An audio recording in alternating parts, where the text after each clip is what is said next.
cambia esto.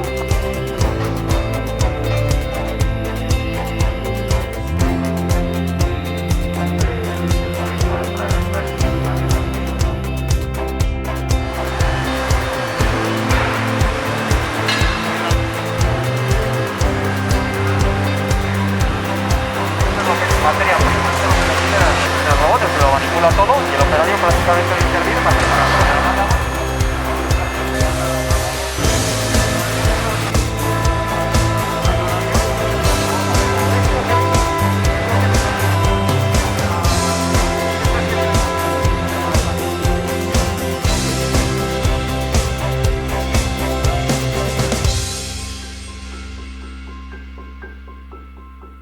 De acuerdo.